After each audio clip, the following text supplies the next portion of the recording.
Andrew McCutchen told the internet to go take their wives out to dinner. So today we're going to talk about why the Pirates might actually need to take McCutchen out to dinner instead.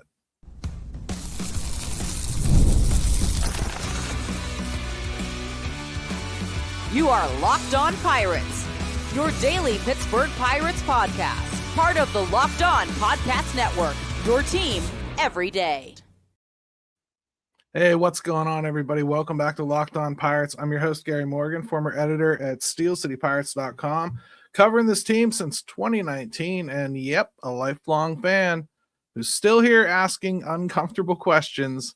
Thank you to all the everydayers who make this show part of your daily routine, your first listen overall. You are the reason this show exists. The Pirates actually have made real moves this offseason, which makes today's first topic even more important because one of the most significant decisions they haven't made yet is about a guy who's been here the entire time, Andrew McCutchen.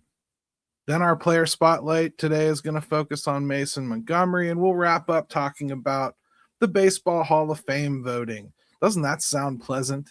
Non-controversial at all today, right, everybody? Let's jump right into it. Andrew McCutchen dropped a very McCutchen-style message on social media, and yes, it was a little spicy. Pushed back on the idea that he can't play defense. And his point, it's pretty simple. He hasn't played defense because the Pirates haven't asked him to. I mean, last year, the only reason he played the outfield at all is because Brian Reynolds needed reps off after a minor injury. And Kutch asked for those innings to get to the lineup. We kind of already knew this. It was pretty well documented already. I'm not sure that we needed the history lesson, but I understand why Kutch is going back to the well here. He follows and continues with, nobody complained then. But now suddenly we got, and obviously he doesn't always go on social media because there has not been a day when the sun has risen in which Pirates fans didn't complain online. So I'm sure people did. But now, suddenly we've got this narrative floating around that Andrew McCutchen is some kind of defensive liability who physically can't stand in left field without causing harm. And this is me talking now, not him, by the way. That's just not rooted in reality. Let me be clear. Like, nobody is saying Andrew McCutchen should play 140 games in the outfield. That's just not even the conversation here.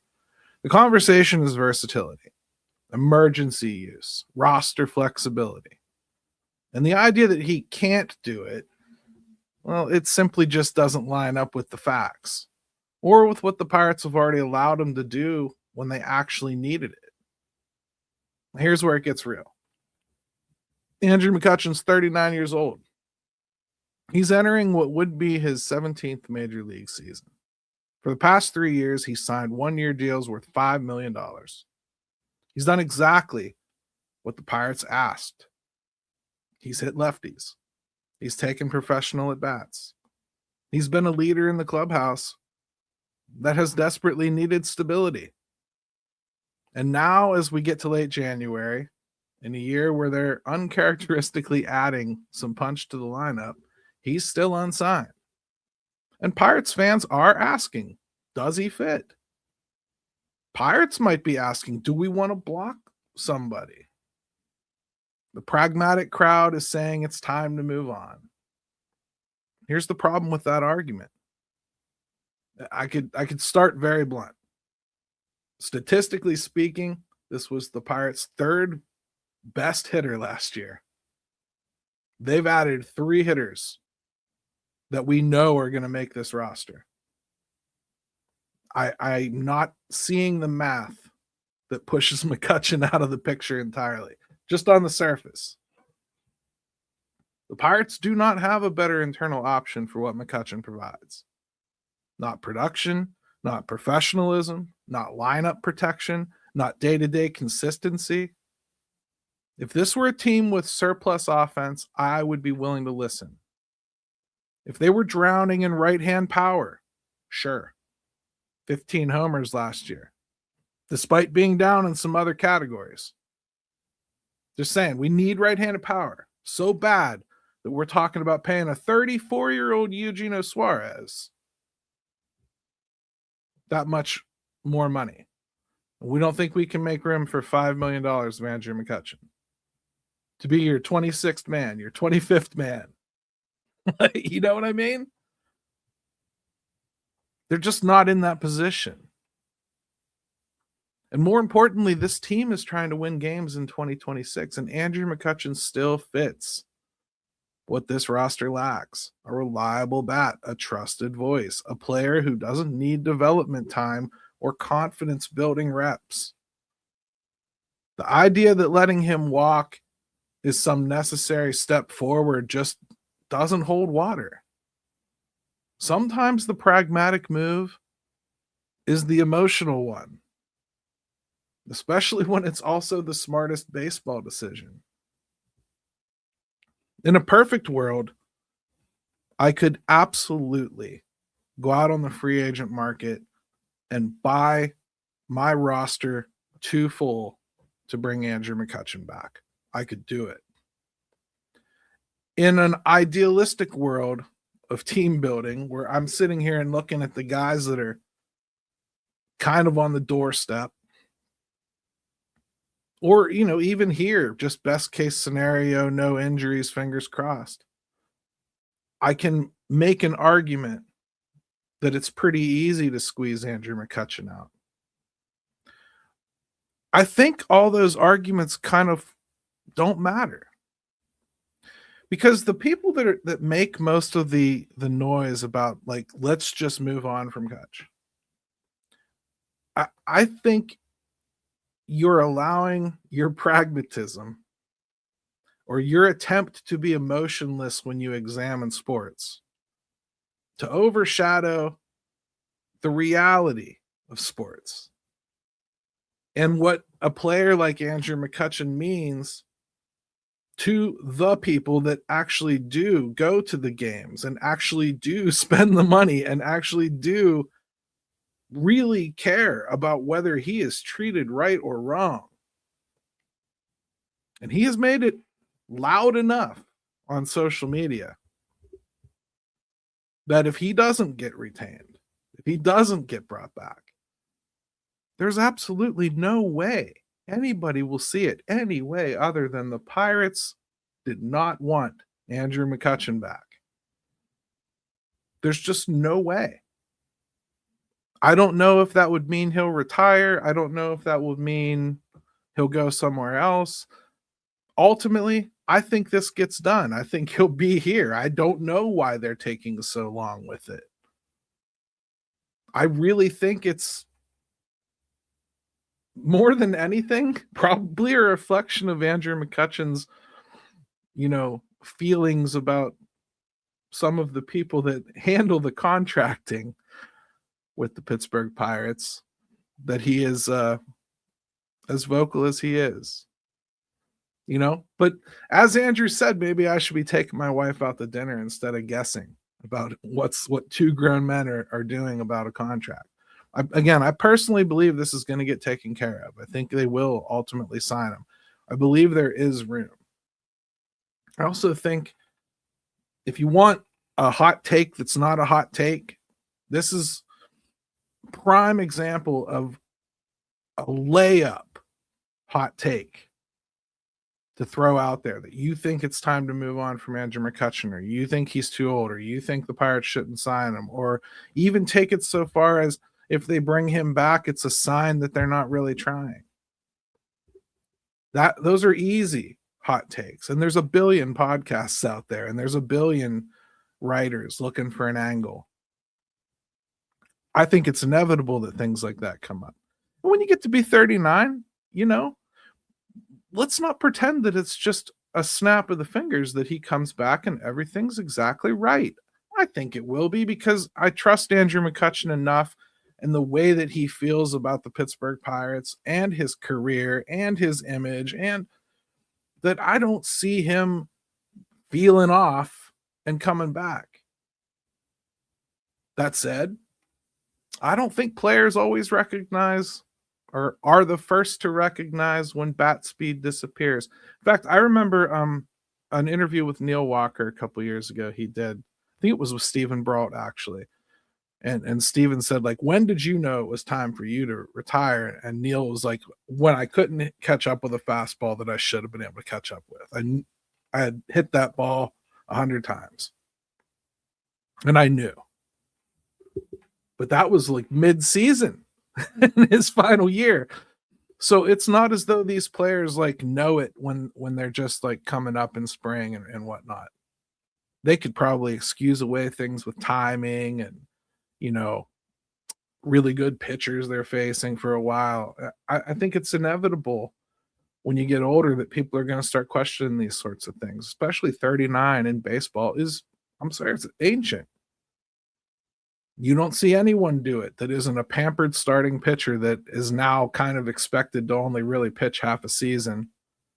You know, like that's how they get to do it when they're 41, 42, 43. But position players, it's a struggle. I think Andrew's approach here is correct. You know, I can play a little defense, throwing it out there. Let's stop talking about it. I don't know who he's responding to, but I'm fine with that. The Pirates should know that too. I would hope Don Kelly, who we should not forget has some roster say here. I cannot imagine that Don Kelly is like, I don't want Kutch back. If he didn't want him back, I mean, I would think you would have stopped using him down the stretch when you had younger players that needed at bats. And they used him. It's just not a concise message. The whole thing's unnecessary. Talk it out and get this done. And Kutch, you know, listen, say what you want about him. I love the guy. But I don't think this social media stuff needs to happen. I understand the frustrations, but people are talking, you know, because we care. I mean, whether you or somebody that even is just pretending to put that face out on social media that you want or you're good with Kutch being done, you probably will still feel a little twinge if he isn't treated right. He meant a ton to this organization. I don't know how you couldn't. So for him to go to social media like that would implies that they're starting to treat me dirty. Look, guys, I got a better relationship with you than they ever will. That's what it feels like. And that's what happens. People rally behind him. Yeah, get those pitchforks back out. We're mad again. Well, nothing's happened quite yet, guys. Let's see if something happens. I'm getting antsy too. Clearly, Kutch is. To me, just allowing him to get antsy is a mistake. If somebody isn't bird dogging social media and being like, hey, are you see what Kutch is doing here? Can we just knock this out? Why not? Oh, sorry, I got passionate and went a little long there. While the Pirates still haven't made a call on McCutchen, they have made some interesting additions, particularly on the mound, and one of them comes with triple-digit heat. Let's talk about Mason Montgomery next. You know, tax season doesn't have to take over your life. This year, TurboTax is making it easier than ever to just hand things off and move on with your day. With TurboTax Full Service, you can have your taxes done for you by a trusted local expert, start to finish, without the stress or guesswork. Instead of spending hours trying to figure out forms, you can meet with the local TurboTax expert in person or connect online. They handle everything. The W-2s, the self-employment forms, the work you get for every deduction. You can upload documents, go about your day, get updates right in the TurboTax app. It's a huge time saver and gives real peace of mind knowing an expert is handling it. For a limited time, you can have your taxes done by a local TurboTax expert for just $150 all in. If a TurboTax expert didn't file your last year, just file by February 28th. Take taxes off your plate and get back to your life. Visit turbotax.com/local to book your appointment today.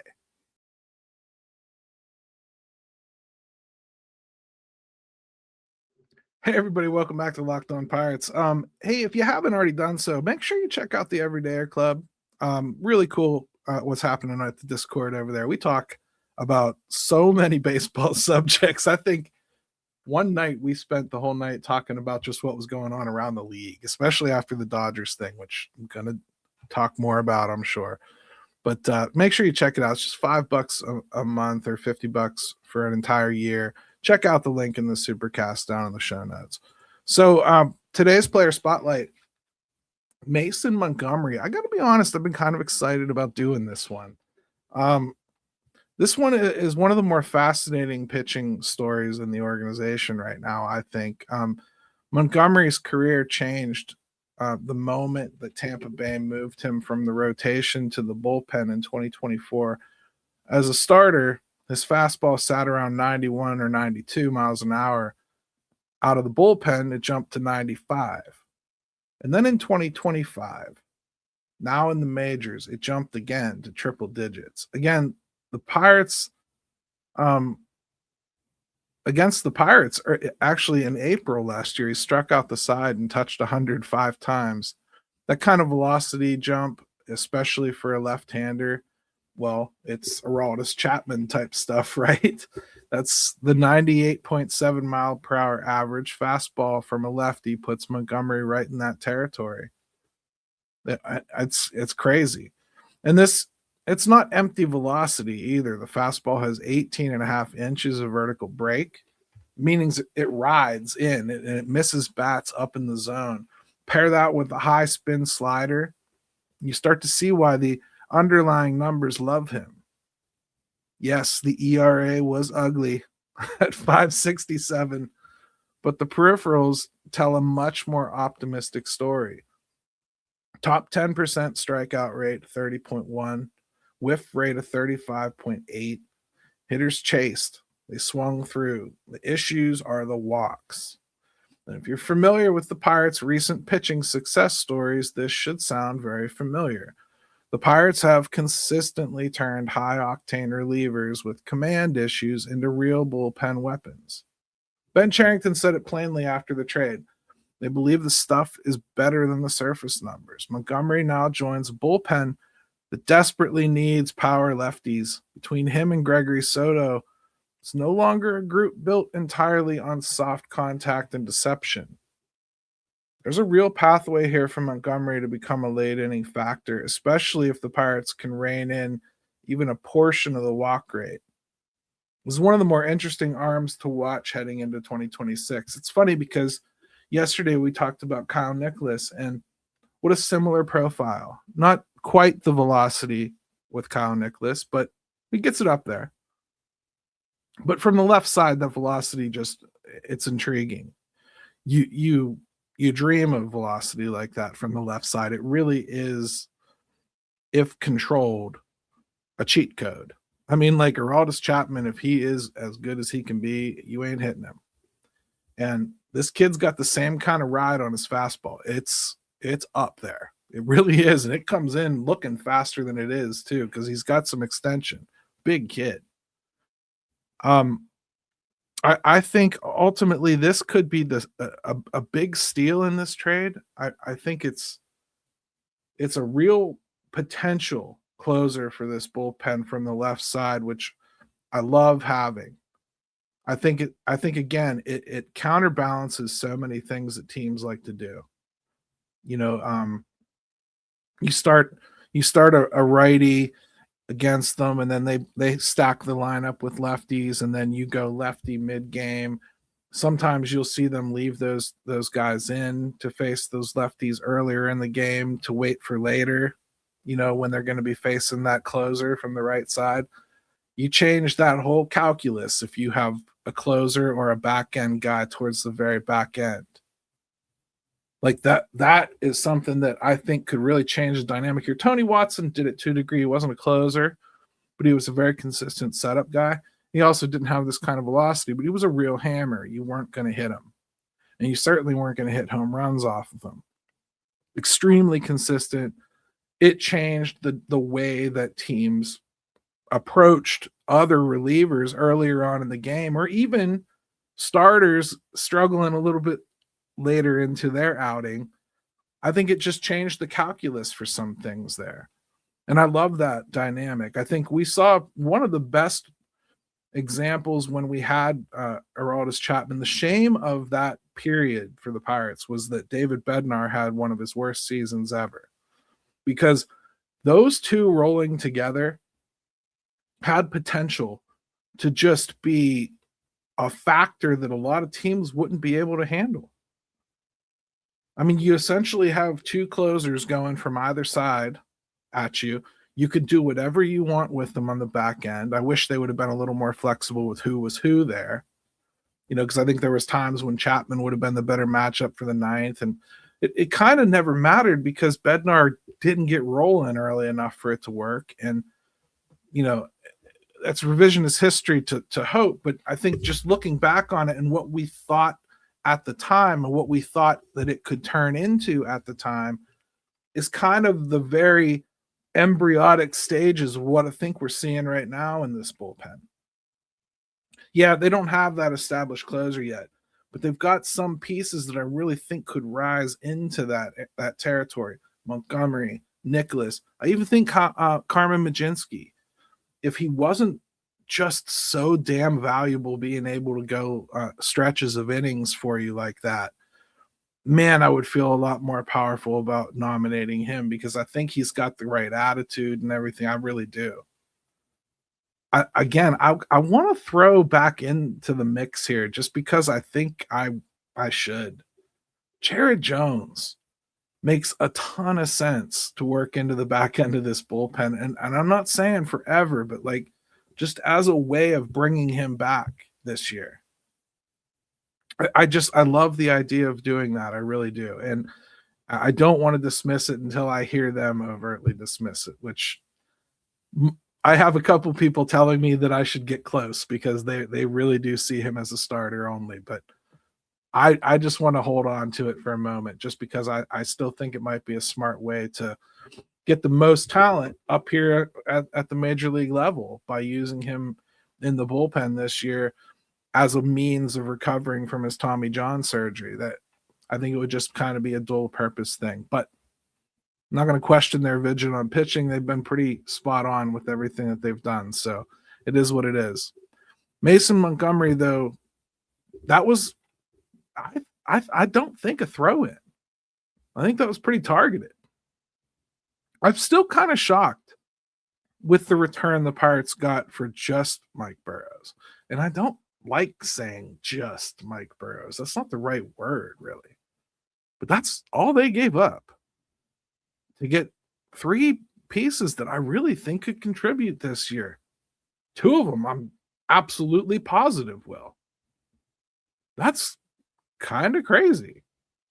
I hope it turns out that way. I hope it actually looks that way when we're watching it, because I think Mike Burrows is going to go off in Houston. I really do. Anyways, Mason Montgomery, look forward to him. I am. I can't wait to see him in spring. I heard that the pop is just deafening when he hits the mitt, so I just can't wait to see it and hear it in person. Yeah. So that's one arm, and the Pirates are hoping to shape into something meaningful going forward. Let's close things out by zooming way out, all the way out to Cooperstown, because the Hall of Fame voting always gives us plenty to argue about, and this year is no different, unfortunately.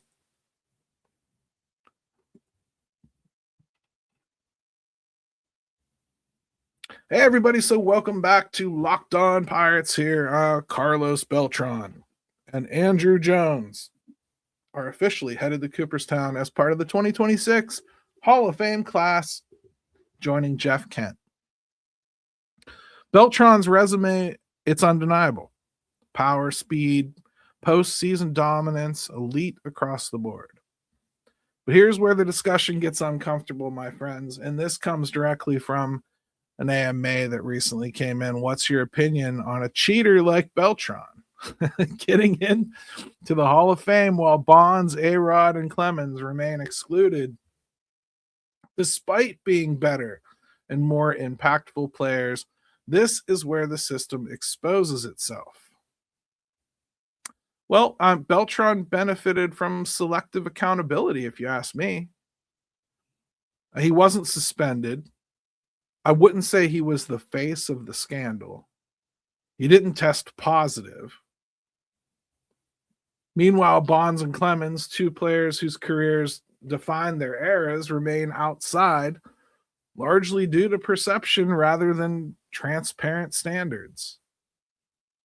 Either the Hall of Fame is a museum of baseball history, flaws included, or it's a moral tribunal with rules that change depending on public comfort level. Can't pretend the steroid era didn't happen. You know, you also can't credit players who benefited from structured cheating systems while blacklisting others for individual choices.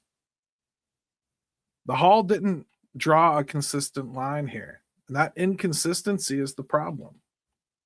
Andrew Jones, different case, one of the greatest defensive outfielders ever. That election makes perfect sense. I personally would have gone Chase Utley and Felix Hernandez this year. Those are the two I think probably deserved it the most. Yeah, those are the ones I'd have gone with. I think that this induction of Beltran, I think it reopens a question that a lot of people just kind of hoped was going to close after Bonds was finally off of the Veterans Committee ballot.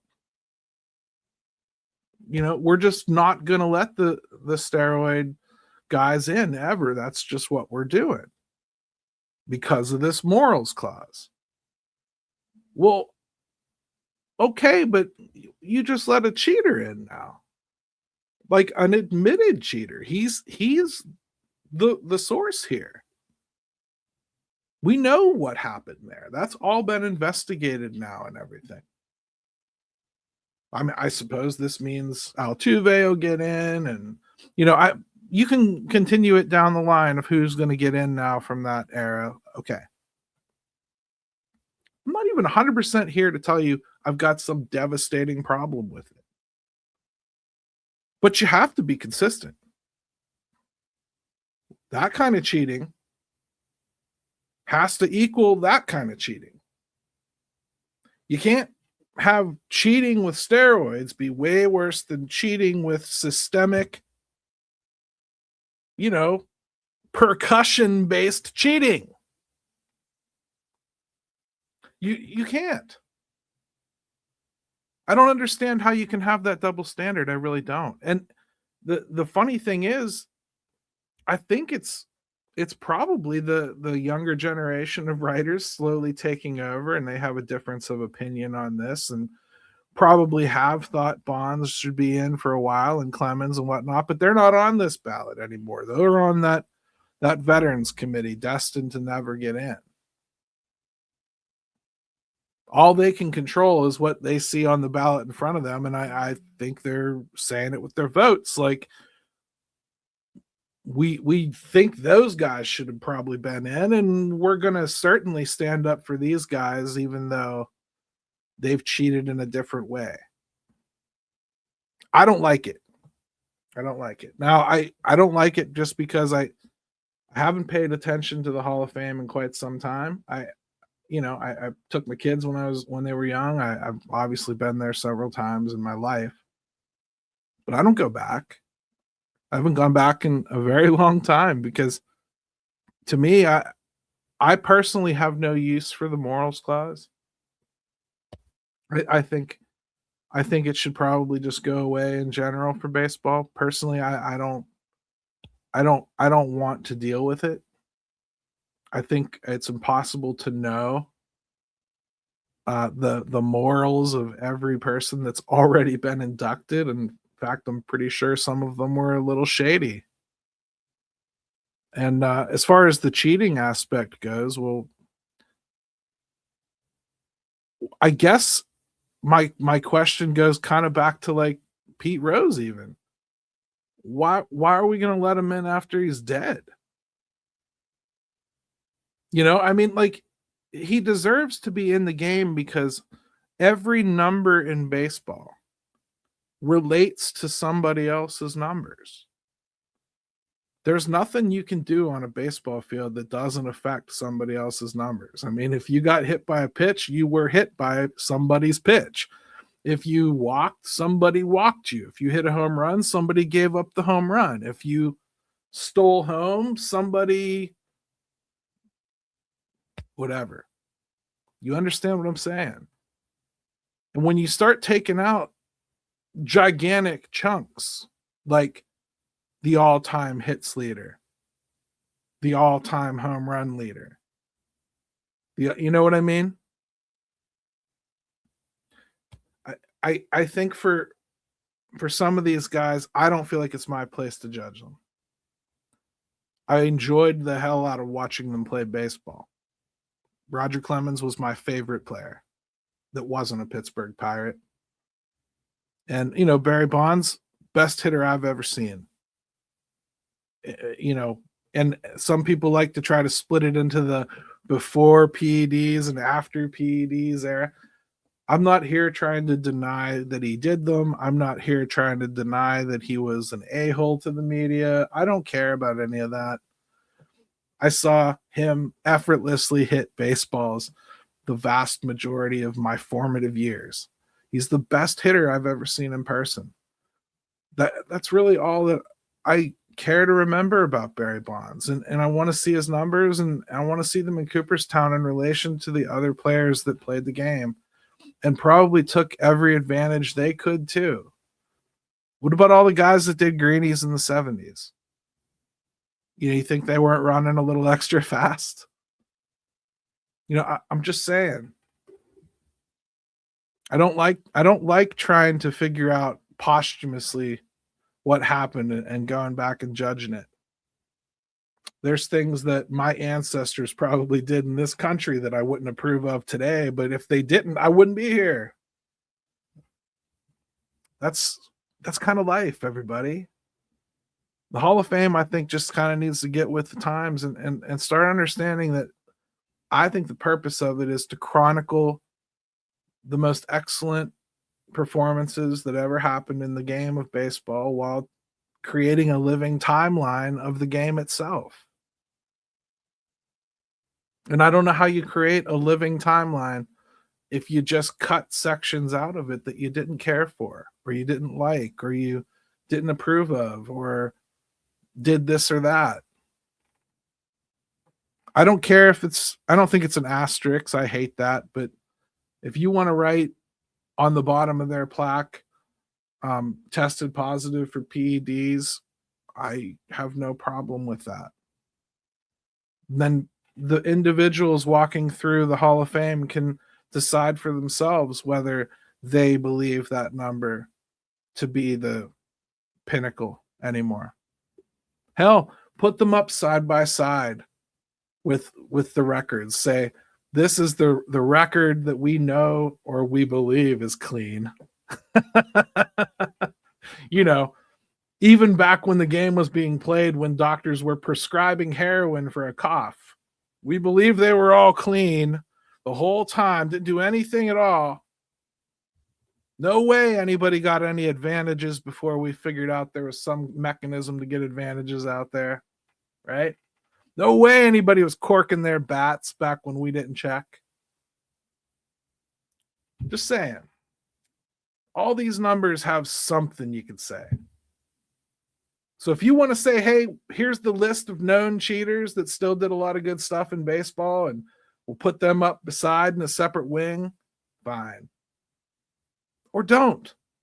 And just lose an entire generation that grew up with players that they'll never see in Cooperstown. When you take the childhood of a parent away, they don't have the zeal to force their children to go and see. I can't go and show them, hey, look, Roger Clemens, look at what he did. Dad, why do you have 48 Roger Clemens baseball cards? He's not in the Hall of Fame. He wasn't even that good. Where am I going to explain that to him? YouTube? I guess that's where now. That's the new Hall of Fame for me as far as showing my childhood idols. I think baseball stole that from an entire generation while trying to uphold their morals clause. That's all. And it's not baseball's, it's the Hall of Fame's moral clause. But the Hall of Fame needs to change it, I think. Or they need to enforce it to the fullest extent that they do with everyone not named Carlos Beltran. Just saying. Andrew McCutchen isn't a decision that should be broken down by all the stale numbers we typically use. He's a legend. And sometimes that overrules the academic. Mason Montgomery has a scary arsenal that I can't wait to see uncorked. And the Hall of Fame just let a proven cheater in. We're serious about Pirates baseball, but somebody has to be. Let's go Bucks.